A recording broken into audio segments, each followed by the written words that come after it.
You know that feeling when your favorite brand really gets you? Deliver that feeling to your customers every time. Memorable moments like these are key to building your business and your brand. Klaviyo turns your customer data into real-time connections across AI-powered email, SMS, and more, making every moment count, so you can continue to build smarter, more meaningful relationships with your customers. Build smarter digital relationships with your customers and make every moment count with Klaviyo.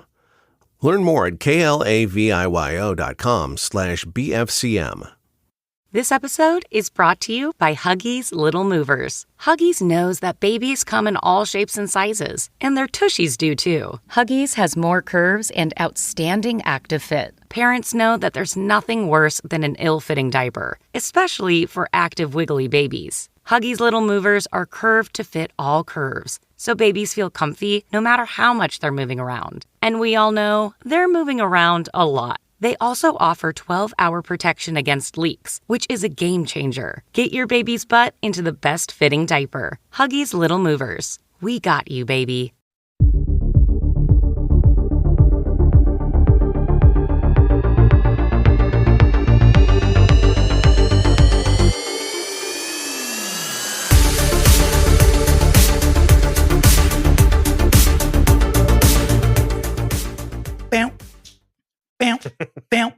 Dear God. I'm bringing Dee-Wee's back. For my next trick, I'm gonna smoke some crack. Drunk driving is not supposed to be something that's amusing, but there are millions of people laughing today. Boy, bye. When you texted me, I almost didn't believe it when you texted. Almost didn't believe it. To quote Jojo Siwa. This is who we're quoting? Okay. Karma's a bitch. You should have known better. I can't. So I love that you're quoting Jojo Siwa instead of Buddha for that, but that's fine. I mean, whoever you follow, as long as she's not violent, honestly. I mean, today's a great day, is all I have to say. Because Justin Timberlake really fucking thought he got past all of this, didn't he? He really fucking thought that he did. He was like, I'm going to go up on stage and say I have nothing to apologize for after the Britney Spears memoir. Well, he tried to like make an album that was terrible that we then destroyed by streaming Britney Spears' worst song possible, like, and beating it out on the charts. And then his wife is doing a breakup haircut. And he really thought he was outrunning all of these things. You saw that she like chopped all her hair off right after the Met Gala. I did. Because she was like, oh, I'm hot again. Oh, people like me. Oh, no, why am I with this fucking loser? It's fallen down like a ton of bricks. Did you see the picture of him in the handcuffs? Oh, yeah. Like, oh, God, it's beautiful. It is. Well, also, just to be said, with handcuffs on, he's visually, to me, hotter. And it's actually 100%. more likely that I would. He's finally living his faux shiz life. Yes. He's finally getting living there. Like, I'm a gangster now. I'm cool. He's finally living that lifestyle that he desperately for wanted. a DUI in the Hamptons. Okay. Well, it's like, Dominic, I have to tell you. this is not first and 50 foremost- Cent. This is Justin Louise Timberlake still. You know. What was she driving? A Honda Civic? I mean, you know, like. First and foremost, the fact that Uber and Lyft exists and you're getting a DWI, you're one, a fucking idiot. Two, don't fucking get behind the wheel. I don't give a fuck where you are, what you're doing. It's insane. This is to the world. Yep. This is to everyone listening to this podcast.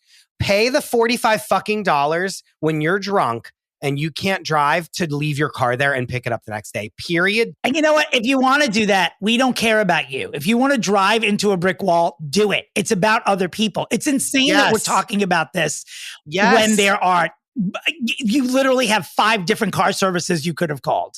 Companies begging to take your money. Begging to take your money. And I have, P.S., been to the American Hotel in Sag Harbor where he was drunk. And when I tell you that we had 2 espresso martinis and I walked out of that place stumbling, like I do understand. The stars, they are just like you. They are just like us because I have been to that exact location, the scene of the crime, and I left 3 sheets to the wind. So how did you get home? I did not drive. Hassan drove, who did not have as many drinks as me or my friend Lauren. As many? Oh, here we go. Here we go with the cold. He was ready to It's go. a cold case. You've just said it live. Dear God.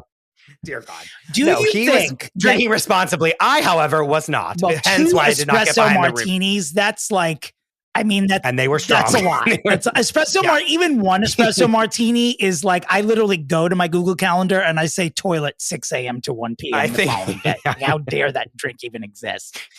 No, he had like maybe one mixed drink, if not even that. Like he had exponentially less alcohol than I did, hence why he drove us back. Listen, Justin Timberlake finds himself in crisis. Do you think that this afternoon he's making an emergency call to Jennifer Lopez and saying, girl, can you and I do on Golden Pond and Summerstock this year? Yeah, I mean, please help. We need the help. We need the help.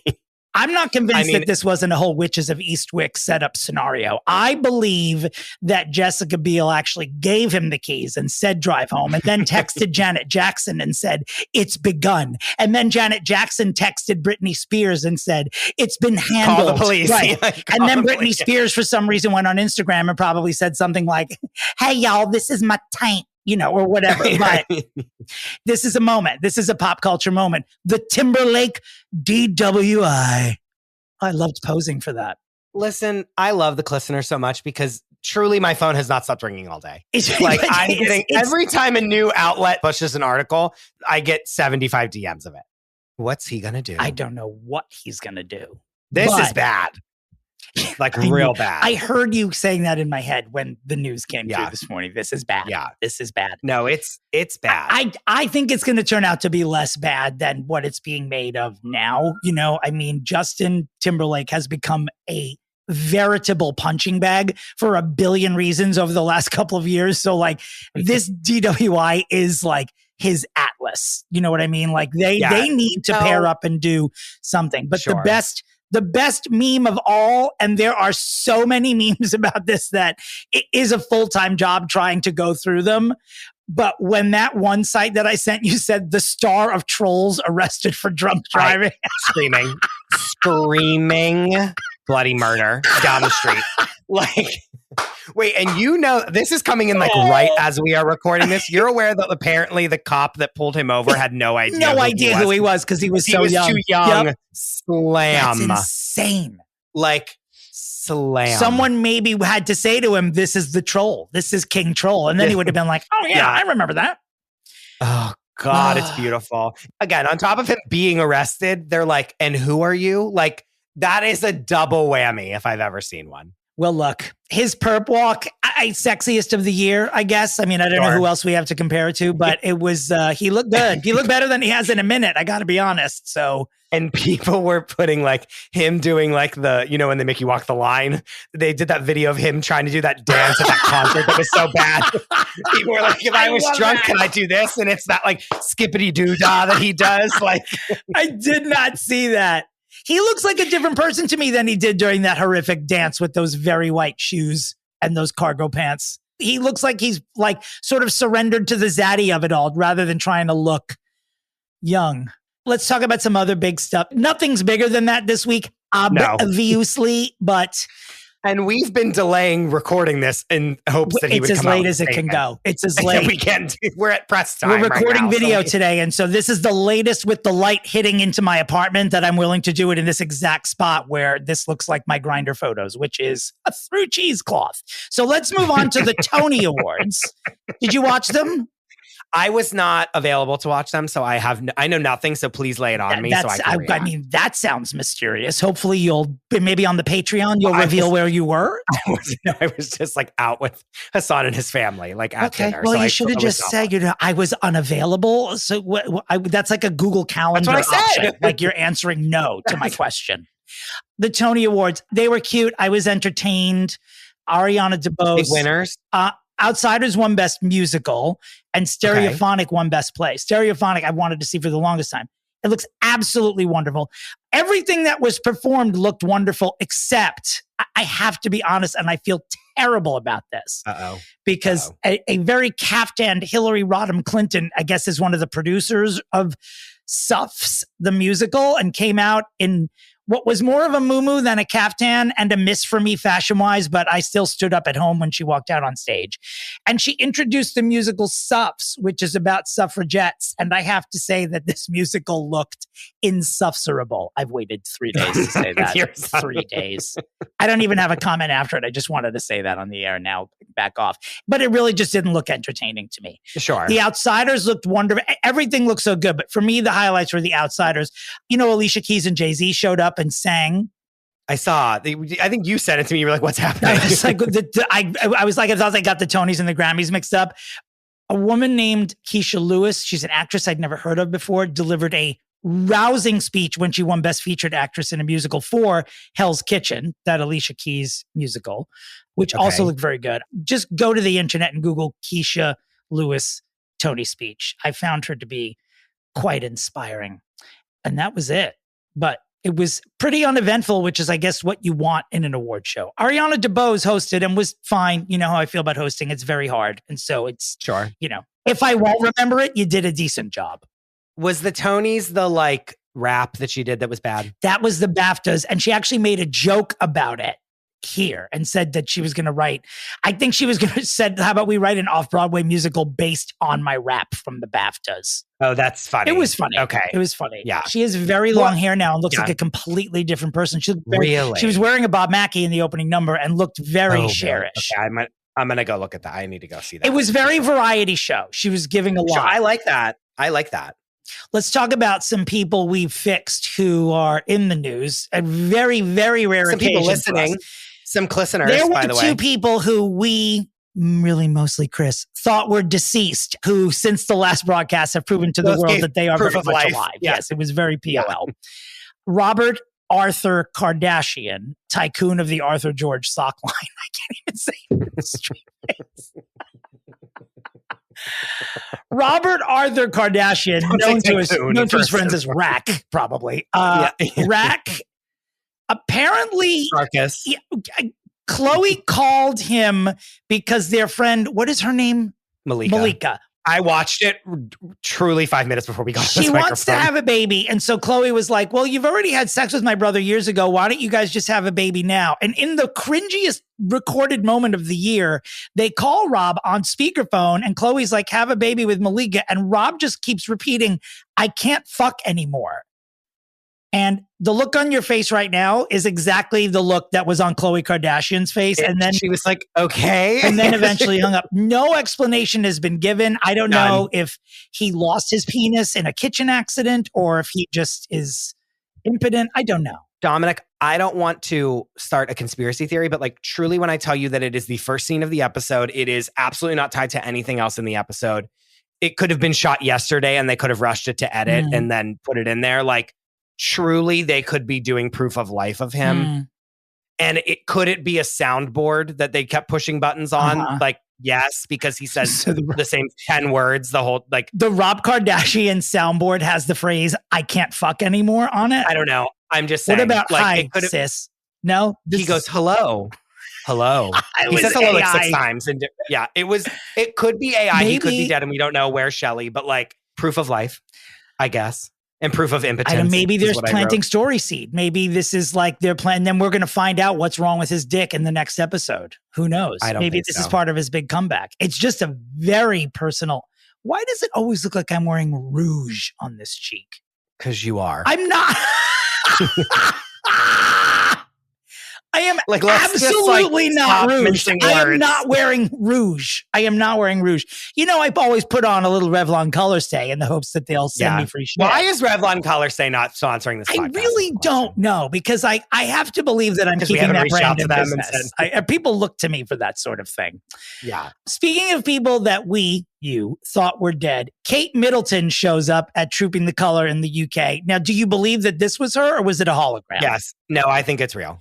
I thought she looked great. Great. I really did. I know that she keeps, there is something wrong with her. Like they cannot stress enough. We are not out of the woods. You're not going to be seeing me every day, blah, blah, blah. Like she's still got a road to go down. No, but she needed to be like, I'm alive. She looked like good. She needed to be like, hi, I'm here.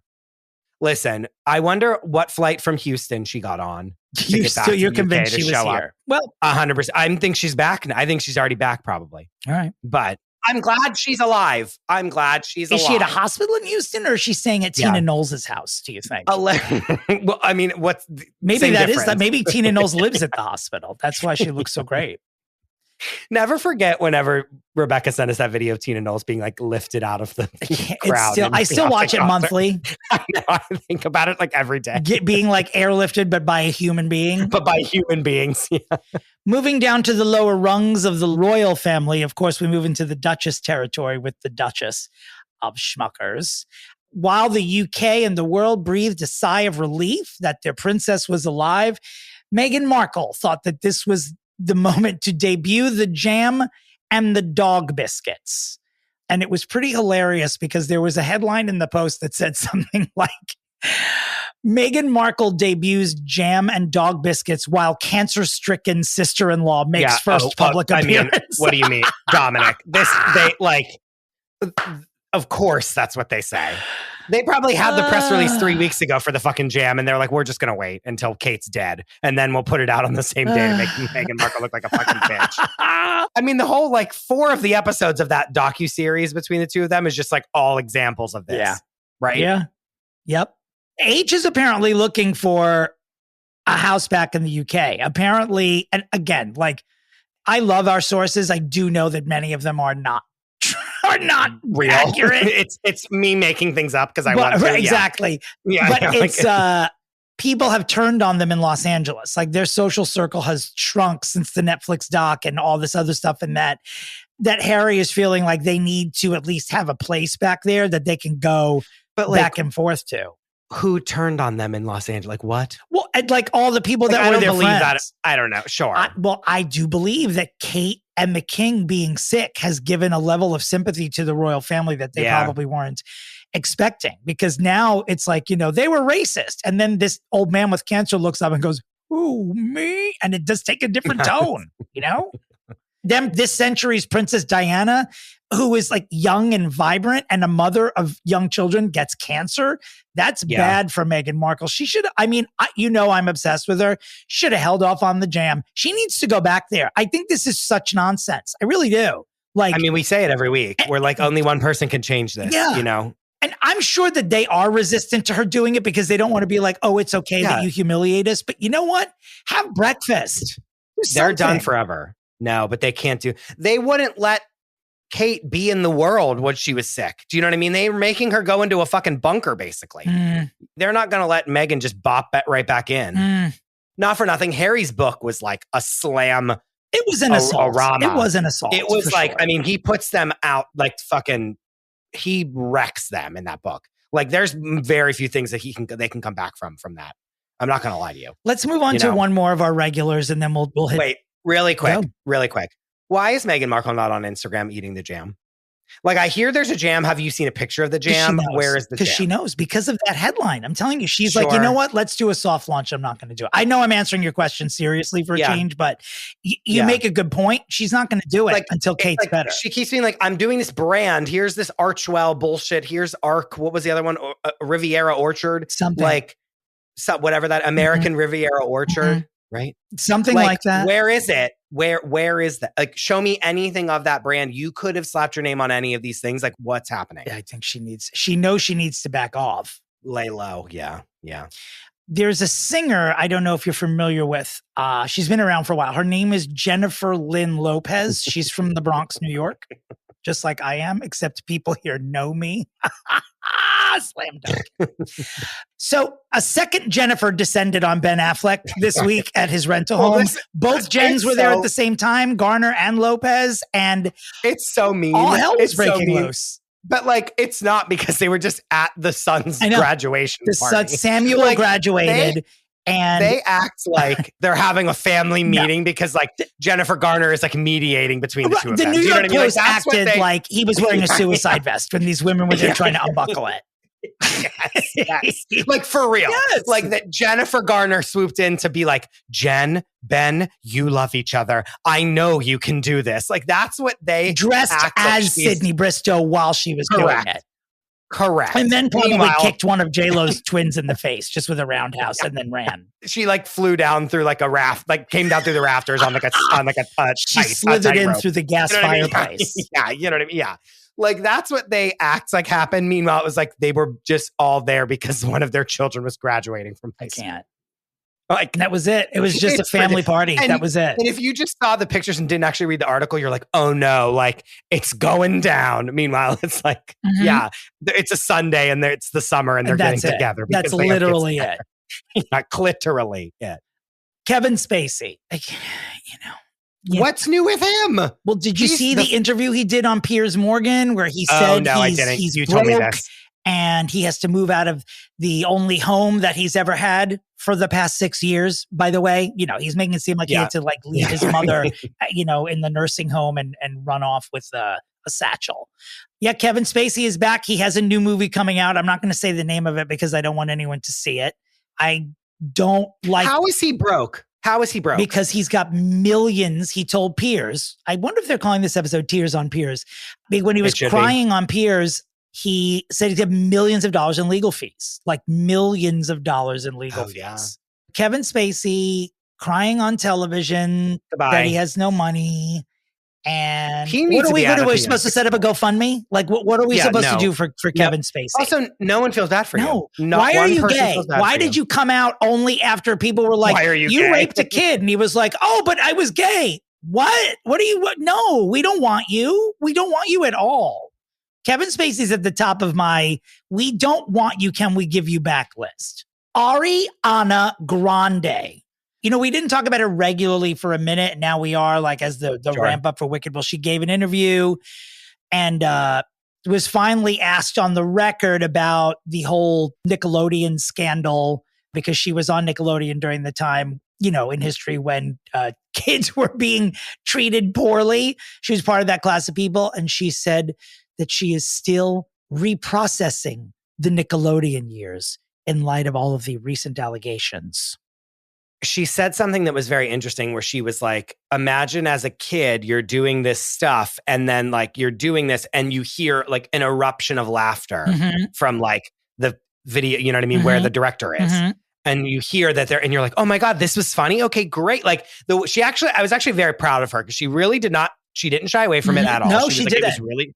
She was like, it's horrible what these people have gone through. Like, it's so bad. Like, I thankfully like had the least of it, but like, it was really fucked up and weird. And looking back as an adult, it's very strange and blah, blah, blah. Like, she did such a good job and was also like, and remember, these are children that are like, their entire purpose is to like be funny. Right. And then when an adult gives you positive feedback, you like are a dog like chasing after a bone. Yeah, no, it's an astute observation. Yeah, it really is. Yeah, I'm glad that she talked about it. Because in my opinion, I'd be like, oh, I wouldn't even think she would like say anything about this. No. But she also, I was surprised how much she answered it, but I also could tell that she was like, honestly, I'm dating a married man right now and I really don't want to make any more waves before this movie comes out because I don't want the millions of people and dollars behind it to kill me. So she's on her best behavior. Yeah. And I also think that if she dodged the question, it would be worse. Yeah, you're right. She needed to say something, actually. Some really good news. We spoke recently about competitive eater Joey Chestnut not being able to appear in the Nathan's hot dog eating contest. So Netflix has announced that Joey Chestnut will be going against Kobayashi in a head-to-head eating competition on Netflix in the fall. And I am sorry, but if Justin Timberlake wasn't so irresponsible, this would be the lead story of the day for me. I am obsessed. So that's Can we get Joey Chestnut on this podcast? Oh, I think we could. I think so. Should we get him on just to like chat? I don't know. I'm obsessed with him now. Wilhelmina Eilish, known to you all as Billie, is the third artist to get 100 million Spotify streams. Congratulations, Billie. Some songs have like billions of streams, and I'm like, how's Excuse me, yes, I misspoke. She is the third artist to have 100 million followers on Spotify. Right. She does have billions of streams. Pardon me, I just wasn't thinking big enough. But congratulations to you, Billie. And we are mildly surprised you survived the week after it was found that you and Taylor's fans are at war. how is Kathy Bates playing Matlock? When did this happen? All of a sudden, I'm seeing commercials for this, and I'm like, what the fuck? But do you know what I'm saying? Like, no, is she really? I was watching the Tonys and they keep running these commercials and I'm not paying attention to them. I never, ever watch television live like that. My God. And they're just like, bubbity bun. And I'm, on my computer doing my thing. And then I just hear, finally, the 11th commercial they ran where they're like, Kathy Bates is Matlock. I was like, girl, what? When you go and have to watch an award show like on cable television, you are transported back to a world of yesteryear. Truly. That only Rebecca Bregman lives in. Truly. Like, I literally almost screamed to my grandmother to bring me some buttered matzah. Like it was her favorite snack when we were watching TV together. It was that era. It is wowie wee wow what they're up to on like these networks these days. It's just, she's a wisecracking white-haired lawyer. Like, oh, here we go again, I guess. We have not been bringing up Kathy Bates at all. And we have definitely not been bringing up Judi Dench at all. And why not? I don't know. But you know what? Judi Dench as Matlock? I could get into that as well. Ding dong. Maybe there could be competing Matlocks.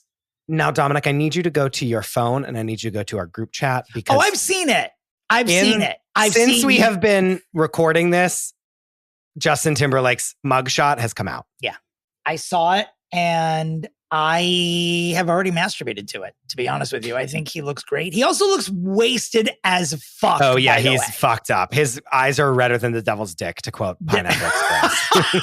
Oh, my God. You know, that's one of my... I haven't whooped that out in a long time. I have not even heard that. I fucking love it. I forget what part of Pineapple Express it is. They like get these kids high behind a dumpster or something, and like a cop busts I don't recall them. This. That's amazing. And she goes, "Those kids came out of there with eyes redder than the devil's dick." And I remember thinking that was like such a fucking funny line. But yeah, he's also giving me like Rat Boy. What was it, Rodent Boy or whatever that Hot everyone rodent, like is talking about? I think like he's too full faced for that. For me, sure, okay. He can be your rodent. He can be your he's more of a Templeton from Charlotte's Web. I'm not attracted to him though. I'm really not. Especially now that he's been to jail, forget about it. Sure. Yeah. Thug life. Yeah. Anyway. Speaking of jail and thugs, although I don't believe this queen ever went to jail, Armie Hammer has resurfaced for the first time since cannibalism accusations. Honestly, how dare he? How dare he? It's absolutely too soon. Cannibalism accusations derailed his career permanently, I would assume. And he's just like, it was the best thing that ever happened to me, these accusations, because they weren't true. Do you know what it takes to be a cannibal? You have to eat people. We're like, yes, that's what you're accused of fantasizing about. That I think is the problem. We see the texts of like you telling that woman you want to like smoke her rib on a smoker. Like I'll not like don't like let's not get it twisted. Like I have this on like at the ready. It was like the most half-hearted like comeback interview. He's just like, can you believe this happened? And we're like, yeah, just go away. Because I'd rather watch the Kevin Spacey movie, to be honest. For real. Get out of here. For real. You know what's so fucking funny is like these men have to quote Ramona Singer, the audacity to believe that they're like going to just waltz back onto like a silver screen somewhere. And people are going to be like, oh yeah, whatever. Like he really thinks that he would have done that interview. Like, can you believe how crazy that was when people thought I was a cannibal? And we're all going to be like, anyway, it was so crazy. Man. Like, what do you think? He really thinks that. You got enough money to live comfortably for the rest of your life. Go do that. Apparently he's also broke.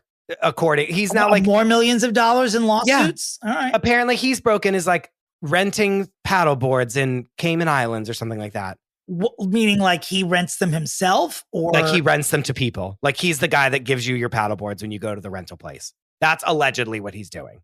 I don't even know what to say to that. No, that's not real. There's no way that's what he's doing. Basically. Yeah, basically. That's what they're saying because he doesn't have any money. He's from generational oil wealth. Yeah, he has money. I don't know. I fucking hate people. I hate everyone. Okay, continue. Now, before we go on to what is truly the other bombshell of the day that you won't be reading on the internet, I want to read you this description of this new series from The Hollywood Reporter that came through today. The headline is, Matt Bomer and Nathan Lane to star in a Hulu comedy from Ryan Murphy and the creators of Will and Grace. Don't shake your head at Ryan Murphy, Christopher. No, Here is the plot.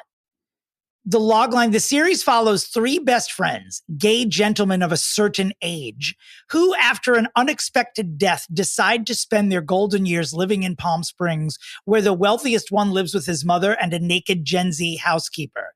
As a chosen family, they prove that no matter how hard things get, there's always someone around to remind you it would be better if you got your neck done now. Not only am I all in because Matt Bomer, Nathan Lane, and of course, Linda Lavin is listed on here. Sure. Not only am I seeing myself in this description, I'm going to be suing Hulu because this is my fucking life story. You should be Past, shaking your head at Ryan. And future. Yeah. How dare you, Hulu? That description is us three, me, you, and Hassan in Provincetown. Him being the naked housekeeper. Oh, so many captions. Anyway, speaking of glamour, Christopher, tell the listeners who you made contact with today. I hope you're all sitting down. And no, it is not Jennifer Lopez again. If only. A little birdie named Susan Knowles. Oh my God. DM'd me back on Instagram. Susan Knowles. In case you're not familiar with surnames, this is the Susan for president from The Golden Bachelor. Susan for president. We've made contact. That's all I'm going to say right now at this time. It's all that I have the liberty to say at this time, but know that we have made contact. That's all. The look on your face when you said the word liberty, I'm homophobic, by the way. You loved issuing that sentence. I'm actually happy for you. I can't discuss more at this time. However, know that my whole day was ruined. I had just had to do the laundry because I couldn't have another creative thought. Because you were shaking. You were shaking. I had to be like, I need to do menial tasks for the rest of the day because there's nothing else I can do that like requires thought because only my thoughts will be on Susan. That's all.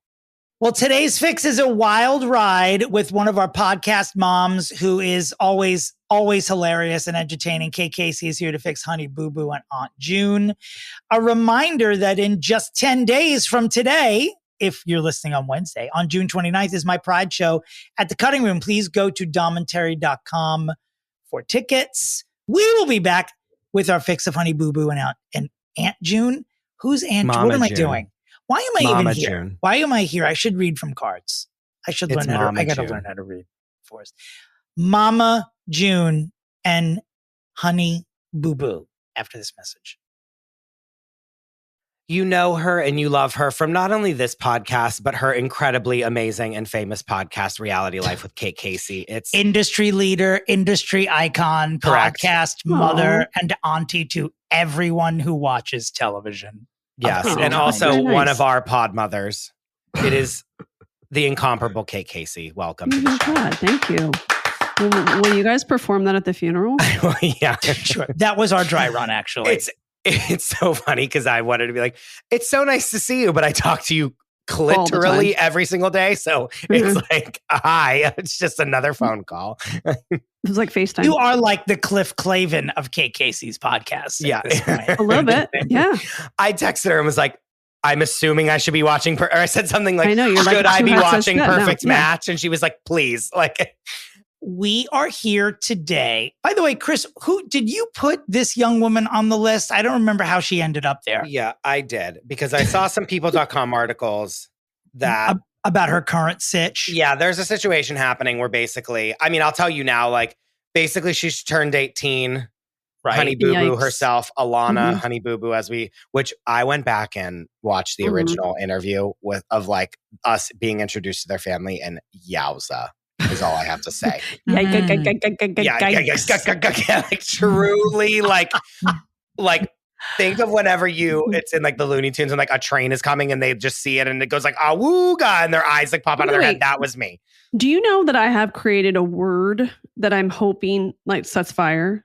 And it only has to do with like mostly reality shows or just things that are so absolutely bizarre, unbelievable, and hilarious are to me under the category of bananery.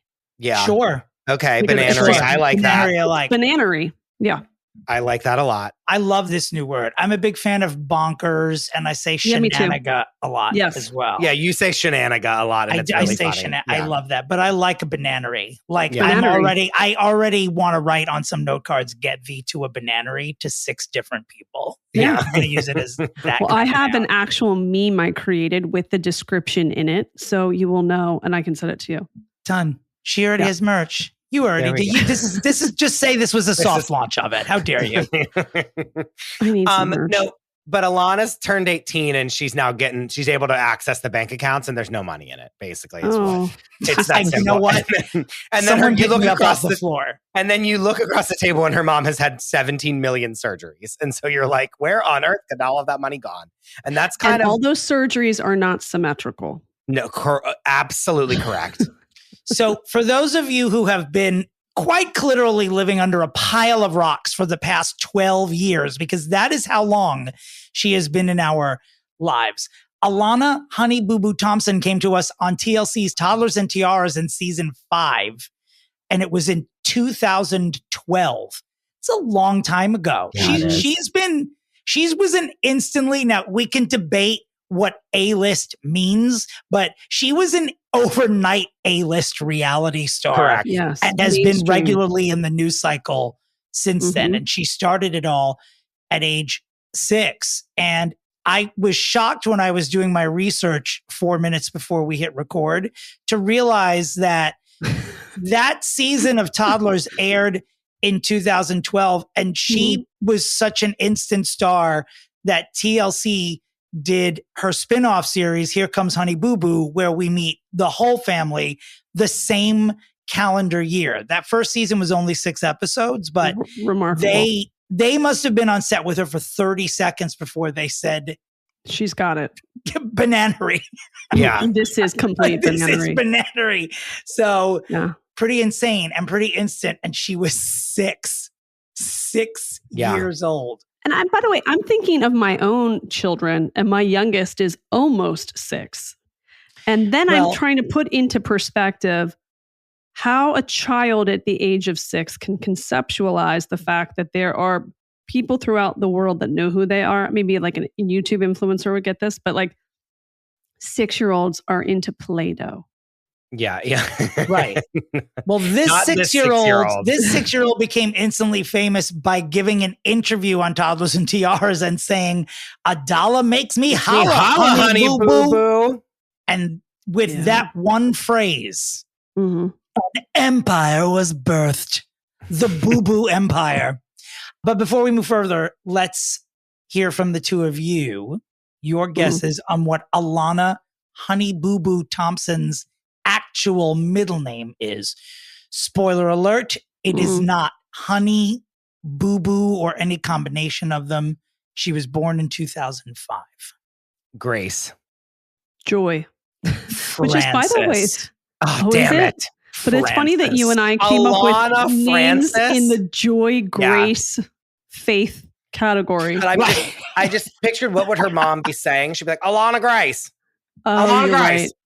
Like, that's what I thought. These are like prayer words. Yeah, if I hadn't looked it up, I thought it was Arby. I honestly did. Alana Arby, Honey Boo Boo Thompson. Why did I say Joy? Alana Joy, Alana Joy, Alana Joy. Well, yeah, but that's like, awful. I see her. Yeah, I like think that is real. Like, do you know what I mean? Like, it makes sense to me when you say it like that, because she's a nutcase, this woman.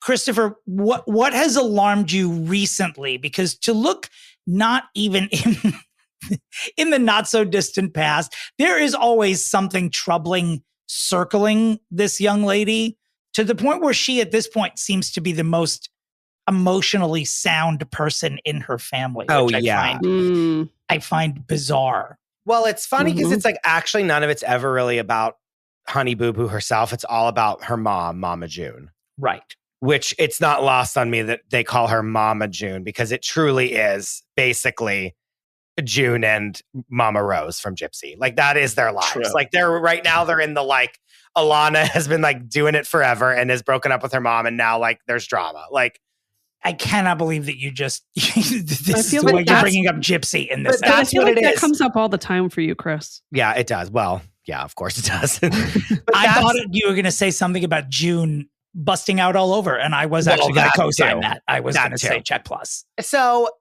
Alana basically turns 18 and is like, I only have $33,000 in this account that like you've allegedly put every single dollar that I've earned on TV up until right now. There's only $33,000 in it, Mom. Huh? And June is like, I don't know where all that money went. I don't know. And literally her face has been pulled back 3 times. She has gone every kind of gastric bypass, stomach stapling, et cetera, tummy tuck, folding, like arm folding. Yeah, whatever, anything that you could possibly do to a person's body, she has done it surgically and talked about it on Wendy Williams. And then it's like, I have no idea. Looks worse. And yet looks worse. Honestly. Well, in the scene where they're like, I mean, Alana's saying whoever is her doctor should absolutely, they should change their face and name. Like, that's beyond botched. Ooh, yeah. I'm pitching it. No one take it. Beyond botched. That's a nice series. Go forward. Yeah. So basically, like, she finds out. So then every day was a new people.com, Instagram, Us Weekly article that was like, where's Alana's money? Blah, blah, blah. And they were like fighting. And then the mom is no longer the like conservator of the money. It was the sister named Pumpkin. Then it was this person. Then it was that. Like, there was a lot of drama even before she was 18, where it was like, oh, you're wrecking my finances. And so I need to get away from you. And I now need to like have our sister, who's like barely 21, be the person that's like the executor of my shit. And let's run down the characters for the people who are unfamiliar. June and Sugar Bear are the parents in question. And the other 3 sisters are Chickadee, Chubbs, and Pumpkin. Back to you, Chris. I forgot about Chickadee. I'm not going to lie to you. And the way you provided that information with as if you were the narrator on Love Boat really is the chef's kiss. Maybe every once in a while I'll also chime in with one of her favorite quotes. She sounds a lot like Britney Spears, doesn't she?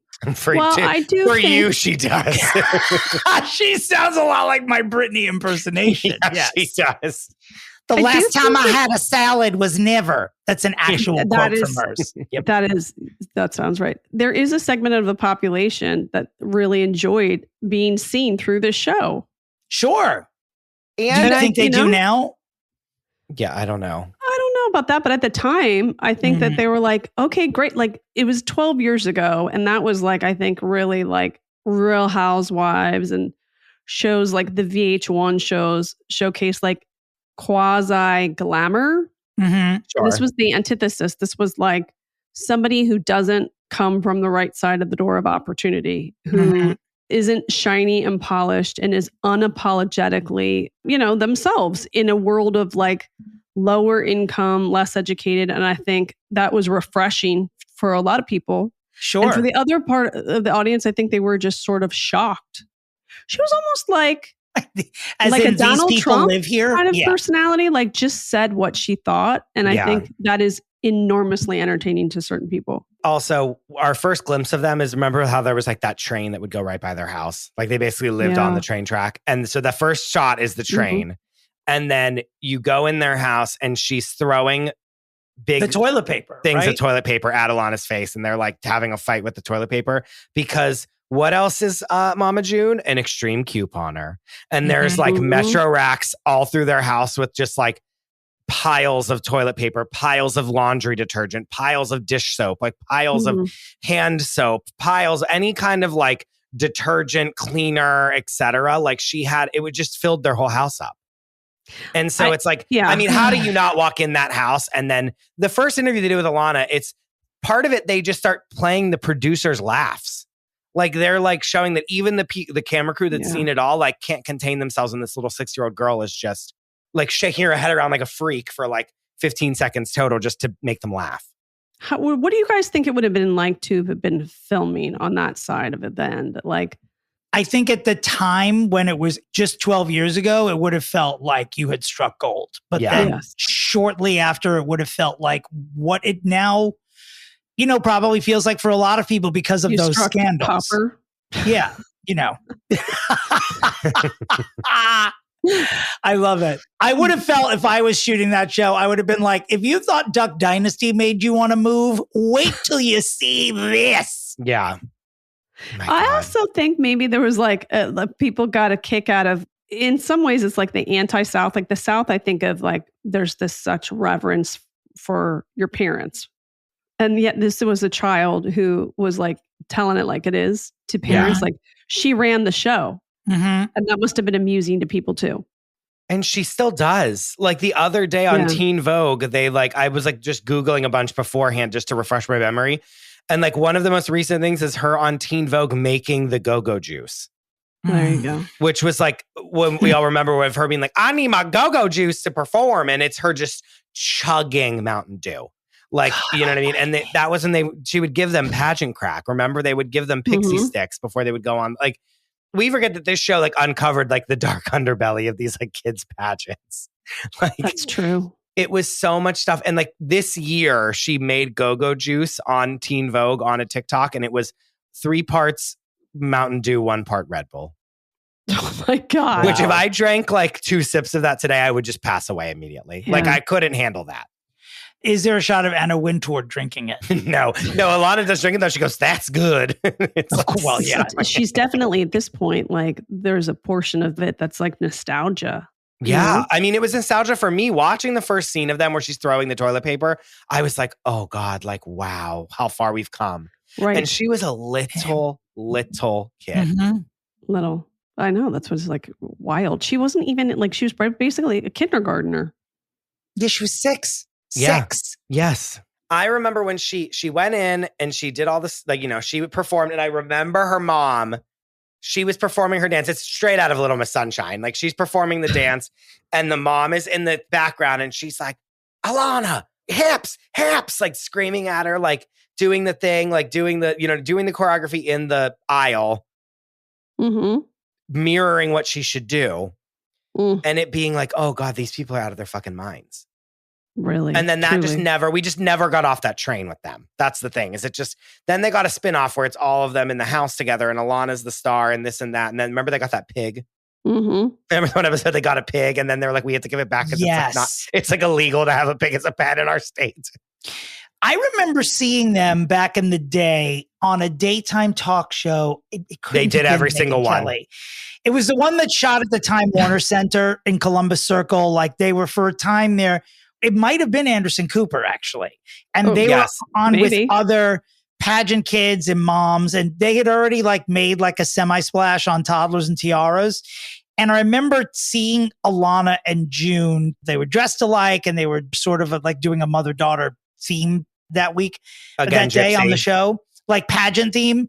And I remember distinctly thinking that June wasn't that great. Like as a character, like I remember thinking it was all about her. And like, as a producer and a viewer, I was like yearning for June to be as sassy or at least as memorable in another way as her daughter was. And it never happened. And I remember thinking, oh, she must be a lot of work. They probably spend a lot of time with the kid and no time with the, blah, blah, blah.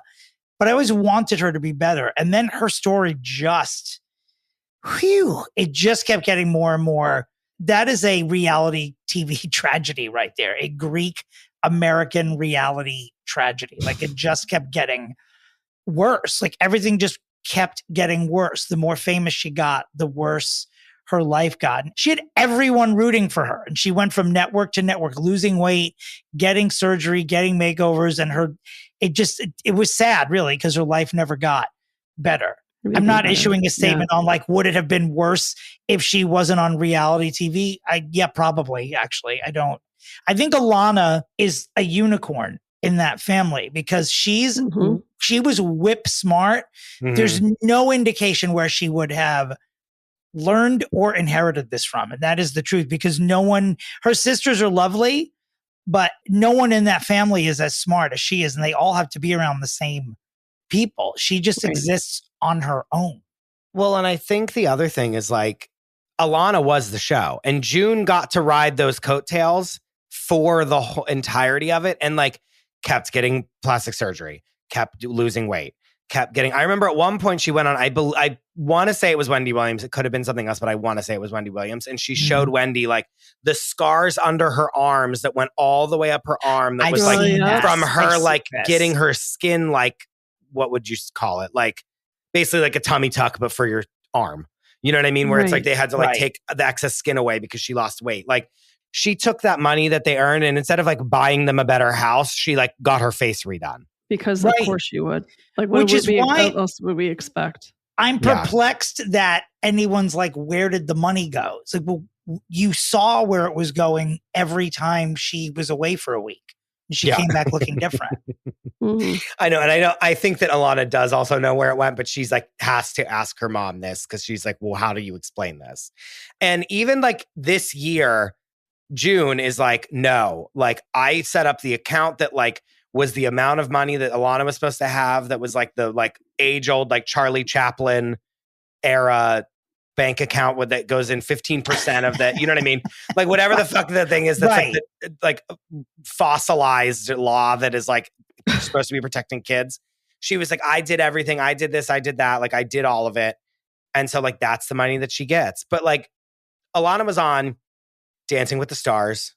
What else was she on? She was on like a bunch of other shows and then had her own show where she was allegedly being paid. So like $33,000 is not. No, it's like a fraction. Oh, they were on The Masked Singer together. Her and her mom together were on The Masked Singer. That's right. You get paid something. You know what I mean? Like, I mean, they've been on everything. If you go to Alana's IMDb, it's Mama June, Road to Redemption, which is like what they're on right now, basically. Entertainment Tonight, The Masked Singer, Dish Nation, Nick Cannon, Inside Edition, Dancing with the Stars Juniors, Access Hollywood, Dancing with the Stars, Botched, The Doctors, Wendy Williams, The Tonight Show, Live with Kelly and Mark, Here Comes Honey Boo Boo, Good Morning America, Who Wants to Be a Millionaire, Family Feud, Steve Harvey. Like she's been on everything. Jimmy Kimmel Live, The Talk, Toddlers and Tiaras, The Barbara Walters Summer. Like it's crazy how many things that they've been on. You know what I mean? Like she can get on any show. And not for nothing, the thing we love her for is 2 decades old. She's not getting on Entertainment Tonight because of Mama June, Road to Redemption, but she is because she's still weirdly like, not because that's the hottest show that's making a splash. It's so terrible to laugh at. No, but like she's getting on like those. Bing Crosby, Bob Hope films. Yeah. Mama June's Road to Redemption. Road to Rehab with Ginger Rogers co-starring. Road to surgery, more like. I mean, Christ. Road to redemption of like her. Road to redemption of surgery. Money for surgery. And like, remember when she got all the surgeries? Like she went on every outlet being like, I got my face lifted. Like she went and like one eyeballs up at her hairline. Yeah. Oh, June. These doctors. Were these doctors on the shows? Like, did they show the surgeons? I don't know about that, but like, by the way, they gave her a free surgery with the hopes that she would, obviously promote them. And all the people that are watching these programs are like, that person should be arrested. Yeah. I mean, honest to God, if they are American citizens, they should be put behind bars right now. Yeah. That was a waste of resources over at like the Face Factory headquarters. I mean, it's... Think of all the ugly people you could have cured, but you chose her and you did a bad job. Yeah. Is that somebody who just got out of med school and they're like, oh, this is the way I can like get my name known? I mean, who can I get? No, yeah, or it's like some chop shop that's like, they're like an internist, but in reality, they're doing like BBLs. Do you know what I mean? Right. They're like a chemist who like does plastic surgery on the side. No, it's one of the people that was on that plastic surgery pageant, The Swan. That's what became of those doctors. A show. Don't you mean Terry DeBro? Because he was on The Swan. He did all the plastic surgery on that show? Yes. Yeah. Phew. My goodness. Because there were many times they pulled that curtain back and the woman looked into the mirror and said, I'm beautiful. And I thought to myself, did someone hang someone's 8x10 on the mirror? Because you're not. You're not. Your children are not crying because you look different. They're crying because they're terrifying them. They don't know who you are. With this Halloween costume that cannot come off. And remember, it was like you didn't see the Swan contest. Like they didn't see their families for like 3 months. Right. And like some of the surgeries hadn't fully like healed. It was like they're still super swollen. Please look at mommy, but don't hug her. Yeah. Mommy's got ice everywhere. Don't play softball near her nose. For real. Oh, the Swan's got to come back. We would have a party every week at my apartment to watch the Swan. Why does that not surprise me? I vividly remember Rachel Love Frazier winning season 1. I mean, if you want to call it that, winning season 1. We must have had 30 people in my apartment watching it in my 1 bedroom in Riverbank West. We were obsessed with it. We just couldn't believe it.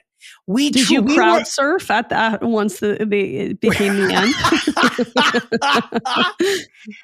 We, at the time, we could not believe that this show was on television. We were astounded, not appalled, but astounded. Looking at it now is sort of like, holy shit. I know, but at the time, do you know how many people watched this one? And they were like, God, maybe it'll be me next time.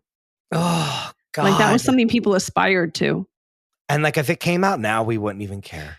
No, we wouldn't care. I think so Sheena Moakler, wasn't Sheena Moakler a host? Oh, I don't know. I feel like she was. Yeah, isn't there a show on Max now called Look at These Dicks or something like that? Or it's the subtitle? No, it's called Look at These Dicks. It's called British Cocks, right? Look at these British dicks. Yeah. It's called Naked Attraction. Yes, same thing. Oh my God. You know, look at these dicks. And by the way, Honey Boo Boo probably will be the host of that as it airs in like Belize. She's 18 now. So she's going to get offered a lot of hosting opportunities. But the one scene in particular still haunts me. And they were making pasta like spaghetti, but they just use ketchup. Yeah. A lot of people do that though. I've heard it's disgusting. Yeah, I think there's a larger portion of the population who does that than we would admit to. Yeah. It is strange. I mean, I guess you could rip it down to its most basic principles and just say it's basically bread with tomato on it. It's just that's true. Yeah, but all of the added sugar, that's what it is. And they want the dye sugar in ketchup. You always got the impression, too, that Honey Boo Boo had never opened a book. And that always upset me, too. Kate, how could she when she was I know, that's what I'm saying. Too busy destroying the competition on Toddlers and Tiaras. Yeah, and not only that, I will destroy you. Parents probably ever opened a book either. No. But then you're sort of like, this is like gimmicky and fun for a hot minute, but like long-term effects, this child has a ton of money. That, of course, as we know, went out the window. But what does she feel good about herself for doing? What's her skill set? Well, she now is going to college and I think wants to become a nurse. She's like, no, I want to get a real job. I think great. It's funny because although she's the crazy funny one, she's actually the one that's I'm getting out of here. I've done nothing but carry this family on my back. And now, I have no money to show for it. Great. My mom looks insane and has gotten everything she's ever wanted out of the deal. Great. And one of the scenes that I watched, they're doing this farewell dinner for Alana. And June is maybe that's where we're going to go vacation now, Colorado, because that's where she's moving to go to school. Okay. And Alana's no, you don't need to come to Colorado. Whatever your name is, that's my boyfriend. Let's go. And they get up and leave. And she basically is I don't want to see you. I'm trying to run away from you. Stop. I hold the media me. complicit in this disaster too, because I feel like particularly People Magazine has shoved this family down our throats. Sure. Yeah. And every daytime talk show that I just read on their IMDb page. I mean, but they're ripe for that. Before Instagram and stuff, we needed to get them there. You know what I mean? We had to get them on the, it's funny to watch the doctors be June, are you terrified to get all this liposuction? And her be no. I didn't like that either. Alana the way she was sort of just you know what I mean? Passionately ignorant. No, I don't care. Fuck it. Doesn't matter. Screw it. And it's I don't like that. Yeah. Yeah. And she has 4 kids. Care, and it's you need to kind of care about something. Yeah. Yeah, you have 4 children. I wonder what's going to happen because it's is Alana going to sue her mom? I kind of want her to do that. You know what I mean? Is this going to turn ugly? And are they going to be in a legal battle? That's, I think, what would be her best asset. I mean, the fact that she wants to be a nurse and a caregiver is fantastic. And I never expected it, but I fully support that. But I think that the only way that she can survive this and feel good about herself and like move forward in a positive way is to become an advocate in some way for children on television shows. And we so badly need that, especially if you put that under the umbrella of children that are like influencers.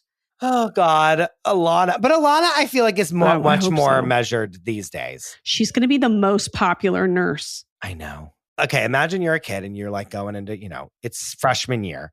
You like go into your little like, what is it? Like Econ 101 class, like Psych 101. And you like sit down and you look to your left and it's Honey Boo Boo herself, just with like a little backpack, hey, y'all. like pulling out a little notebook and it's like, hey y'all, like, you know what I mean? Like to pull into Britney Spears and just saying hi. Like imagine if that is like who's sitting next to you in a class. I fuck that. What about if you're recovering from surgery and she's your nurse, for God's sakes? Honey Boo Boo is changing your fucking bedpan. Oh my God. Or your daughter calls you from school.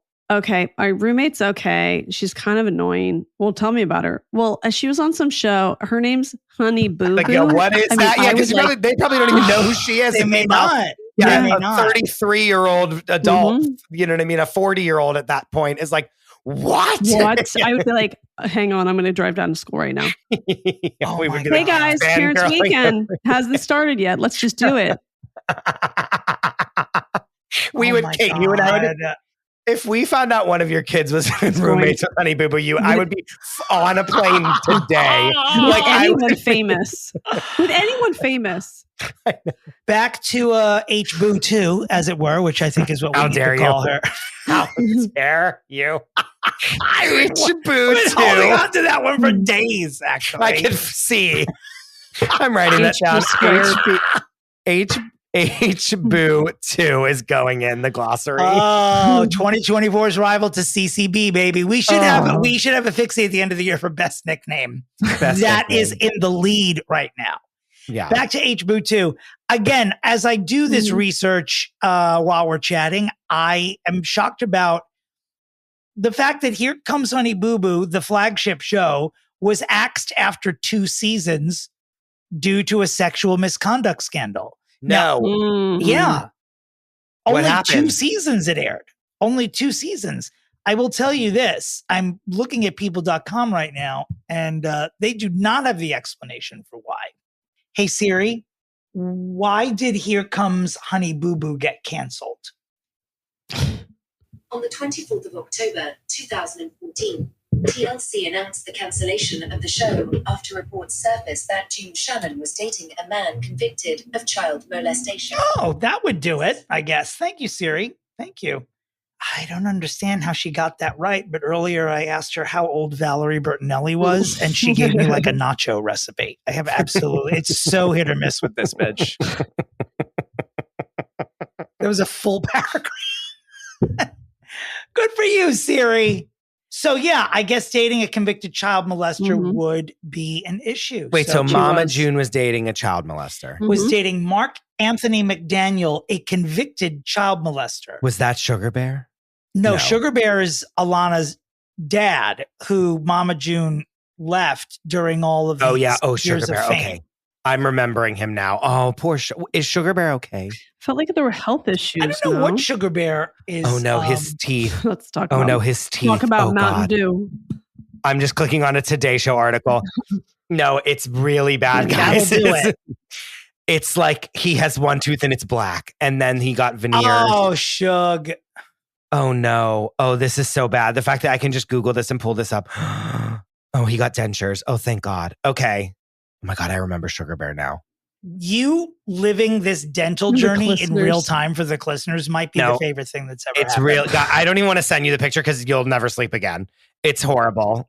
Well, TLC did not wait even 10 seconds afterwards. They were just like, nope, bye. Like it was very, there was no hand wringing or anything. It was just like, smell you later. Which good for them, by the way. No, that's what should be done. You know what I mean? And it was also, again, another thing that had nothing to do with the network because it was like an outside person that Mama Juna brought in. So TLC very much so. Like most networks, bringing a child on set, the amount of security and paperwork and background checks is enormous. Even, maybe it wasn't as enormous back then, but it was still pretty big. So this was the loophole. Like Mama June literally went outside the contracted people and brought in an outside danger. And that's why they lost that show. TikTok. The people like a Dancing with the Stars, it'd be so fun to watch do a cha-cha. Honey Boo Boo's mom. Who came up with these stupid ideas? I mean, do I want to see her do the Pasta Doble? No. Have they both been on Dancing with the Stars? No, I think just Alana. Just Alana? No, June was convalescing. She couldn't I would watch Mama June on Dancing with the Stars. No, I wish we would have seen Mama June do all her surgeries and come out and looking like the mummy. But she's the problem with her, she's just so ungrateful. That's what Mama surprises June. me so much is that they kept filming somebody who is so blatantly ungrateful. I know, but I feel like Alana might be the person who's fixing herself. I know, but she needs money. So what does she do? You know what I mean? Alana's doing okay, but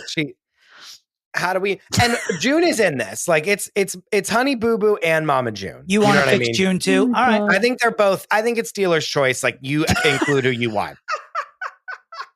Well, none of my go-tos are going to work here. I mean, a reality show is not going to happen. Although an evening with Honey Boo Boo might actually. That is actually pretty good. But I have a better idea than that. What? Well, I can't. Chris goes first. We can't. Okay. So this is it. We're in the fix. This is it. We're in the fix. It's for the viewers that always pause and poop at this point, so they can be ready, cleaned and evacuated, so they can accept these ideas freshly. This is the time to do that. Chris, please fix Alana, Francine, Honey Boo Boo Thompson. Francine is really good. It's Francis. Is it It's not Francine? Yeah, okay. No, it should be Francine. Why have I never guessed Francine? Francine's too fancy. Well, guess what? When you're stoned, Francis is Francine. It is kind of an odd choice for Alana Francis. Alana Francis. Yeah. Where does that come from? Alana Grace. Okay. Honey Boo Boo and Mama June, you are inextricably linked, as I like to say, whether you like it or not. Well, they're mother and daughter. Correct. I'm sorry. Hence, I don't normally interrupt you. They're inextricably linked, Dominic. Yes, that's what that means. Biological. by DNA, by chromosomally, they're inextricably linked. Yes. So they are gonna start a new show, and it is going to be called Celebrity Tax Audit. And they are going to be the first episode of the show and then become the hosts where a celebrity accountant ? Someone, and then also maybe a Chrissy Teigen-esque character that's the sidekick to just be funny and vocalize things. I can They basically go through all their taxes and explain to the world, aka mainly me and Kate Casey, what these people have spent their money on. Oh my God. And it's a show where they whenever how many times we go, how much did they get paid for this? How much? We need to know. What did they spend on that thing? How much did that dress cost? Blah, blah.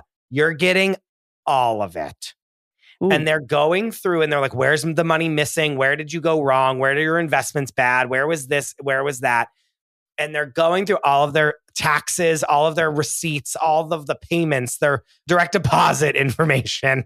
And we're seeing how they handled or mishandled their money. And that's going to get to the bottom of this problem between Honey Boo Boo and Mama June. And what will happen is that we'll find out that Mama June spent it all on her face. And then they basically become the hosts of this show where reality stars, we get to just go through all of their dirty laundry, which is the thing that we want the most in this world. And that is my pitch. Okay. Alana, Francesca, I'm keeping it. Honey Boo Boo Thompson. HB2. H-Boo-2. H-Boo-2, excuse me, I misspoke. And Mama June, whose middle name I don't care to memorize. The story of this family is America. It is the first quarter century of America. It has anything you can think of that is uniquely American over these past 12 years is in there. She's an overnight sensation. She's an influencer. There's drugs. There's every bit of American joy and tragedy is in this family. And about 2/3 of the way through the podcast, I was like, this is absolutely a Broadway musical. No, it is much more dramatic than that. And this is an opera. This is this story of this family is as aspirational as it is tragic. And that equals opera. If I would make a personal suggestion, composer Philip Glass is still with us. He is 87. This could be the crowning. He already has so many monumental works, but I'm just hearing his sort of music. Like he does very plotting, methodical, dramatic crescendos. That's this. I mean, and it just is, this is an opera, just like the Jerry Springer opera. It's in that vein. And that was critically lauded, as I understand it. I believe this would too. This is a 3-act moment. Okay. And that's it. This will be the greatest American opera of the 21st of all century. time. The greatest? Wow. Yeah. This is the Porgy and Bess of the 21st century. Period. Porgy and Bess. That's it. That's a reference. That's it. I almost give that to you just for that reference. I haven't heard in so long. Wow. Porgy and Bess? Well, you need to go hang out with you. The CD collection of older faggots more often, don't you? CD collection. Yep. Dominic, that was I beautiful. almost said cassettes, but I didn't want to tip my hand. Okay. Kate, you have a decision to make. It's Chris, because I want to watch the show where I know what they purchased because I'm obsessed. I want to know if it was like, do they do any like what kind of like skincare products Dominic do they just get? rolled his eyes so heavy. I feel like there's like a slip and slide in there. Sure. Do you know how many? We're going to spend an hour leafing through Wendy's receipts. Fine, Kate. Congratulations, Chris.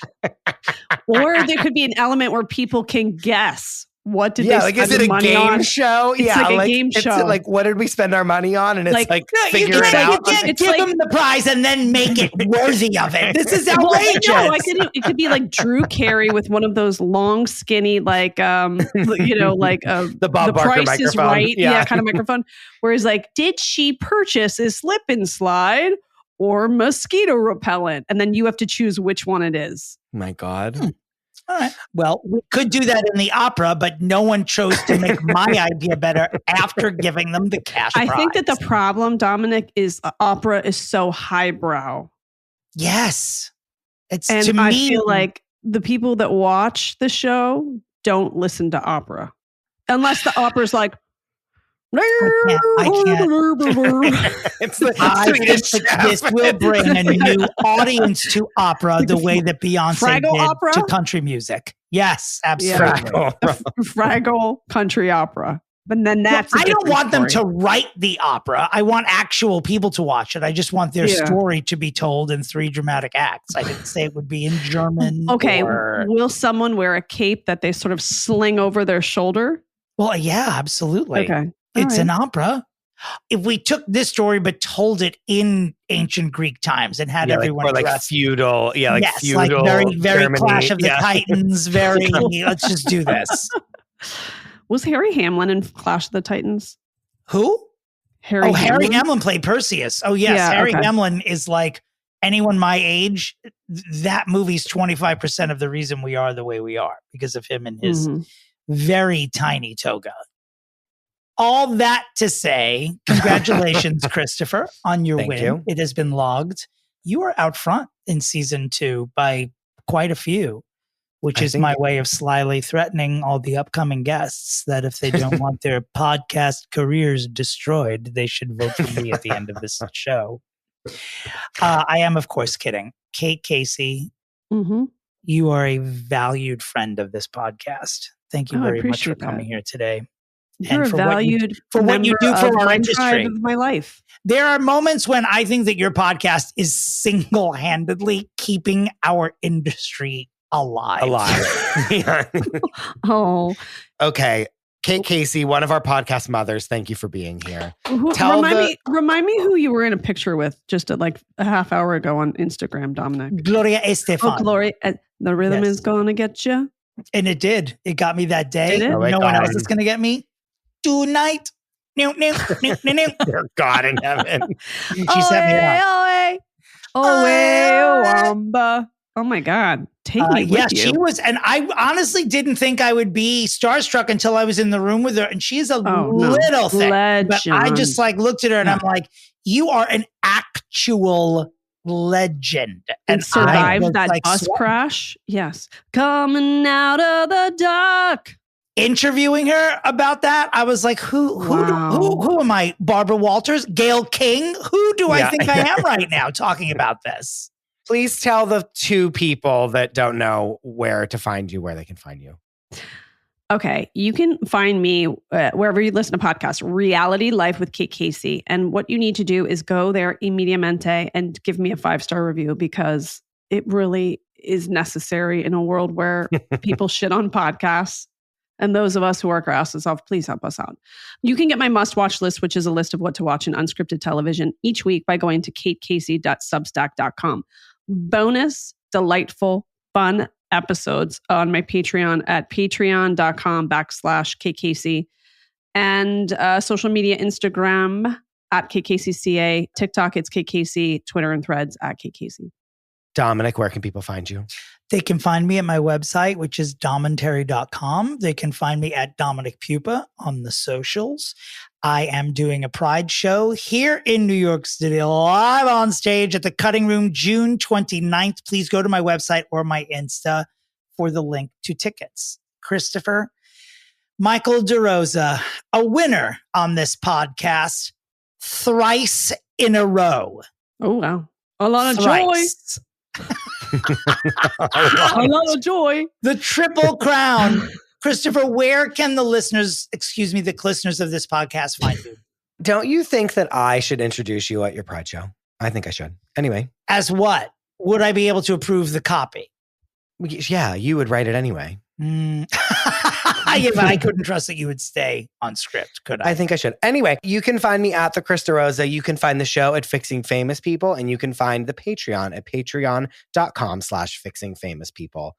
And write a review and let us know who you want us to fix next. I wish you both well. And as always, where's Shelley? Goodbye.